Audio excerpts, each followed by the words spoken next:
এতিয়া কংগ্ৰেছ পাৰ্টি জাতীয় পৰিষদ এই দলবিলাক একেটাই একেলগে ইহঁতে কাম কৰে কিন্তু এই দলবিলাকে কোনো দিনেই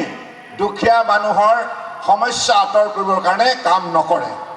ইয়াৰ পূৰ্বতে তেখেতসকলে প্ৰমাণ কৰি গৈছে এবছৰ দুবছৰ নহয় প্ৰায় 6টা দশক এটা দশকত 10 বছৰ থাকে প্ৰায় 60 বছৰ কাল ৰাজত্ব কৰিলে কিন্তু তেখেতসকলে ইচ্ছা কৰিলে বহুত কাম কৰিব পাৰিলে হয় কিন্তু মাননীয় প্ৰধানমন্ত্ৰী নৰেন্দ্ৰ মোদী ডাঙৰীয়াই কেৱল 10 বছৰত যিমান কাম কৰিলে তেখেতসকলে 60 বছৰে কাম কৰিব নোৱাৰিলে সেইকাৰণে আজি গাঁও হওক চাহ বাগিচা হওক চহৰ হওক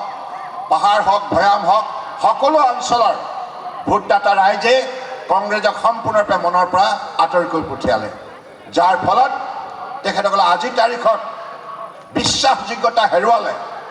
আৰু তেখেতসকলক সমাজখনে কি বুলি চিনাক্ত কৰিলে প্ৰতাৰক দল দুৰ্নীতিপৰায়ণ পৰিয়ালতন্ত্ৰত বিশ্বাসী দল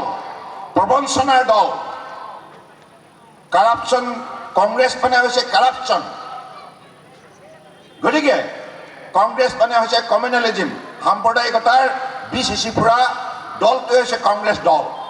গতিকে কংগ্ৰেছৰ সৈতে আৰু যিবিলাক বিৰোধী দলে ইয়াত প্ৰতিদ্বন্দ্বিতা কৰিছে কোনো যুক্তিতে আপোনালোকে সেইসকলক বিশ্বাস নকৰিব কাৰণ তেখেতসকলক ভোট দিলেও কাম কৰিব নোৱাৰে এতিয়া কংগ্ৰেছ পাৰ্টি জাতীয় পৰিষদ এই দলবিলাক একেটাই একেলগে ইহঁতে কাম কৰে কিন্তু এই দলবিলাকে কোনো দিনেই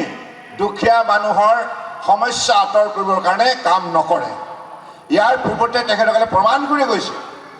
এবছৰ দুবছৰ নহয় প্ৰায় 6টা দশক এটা দশকত 10 বছৰ থাকে প্ৰায় 60 বছৰ কাল ৰাজত্ব কৰিলে কিন্তু তেখেতসকলে ইচ্ছা কৰিলে বহুত কাম কৰিব পাৰিলে হয় কিন্তু মাননীয় প্ৰধানমন্ত্ৰী নৰেন্দ্ৰ মোদী ডাঙৰীয়াই কেৱল 10 বছৰত যিমান কাম কৰিলে তেখেতসকলে 60 বছৰে কাম কৰিব নোৱাৰিলে সেইকাৰণে আজি গাঁও হওক চাহ বাগিচা হওক চহৰ হওক পাহাৰ হওক ভৈয়াম হওক সকলো অঞ্চলৰ ভোটদাতা ৰাইজে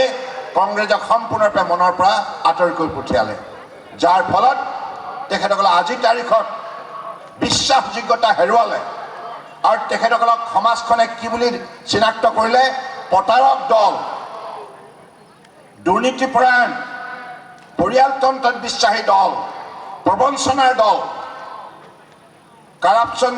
কংগ্ৰেছ মানে হৈছে কাৰাপশ্যন গতিকে কংগ্ৰেছ মানে হৈছে কমিউনেলিজম সাম্প্ৰদায়িকতাৰ বিষ সিঁচি ফুৰা দলটোৱে হৈছে কংগ্ৰেছ দল গতিকে কংগ্ৰেছৰ সৈতে আৰু যিবিলাক বিৰোধী দলে ইয়াত প্ৰতিদ্বন্দ্বিতা কৰিছে কোনো যুক্তিতে আপোনালোকে সেইসকলক বিশ্বাস নকৰিব কাৰণ তেখেতসকলক ভোট দিলেও কাম কৰিব নোৱাৰে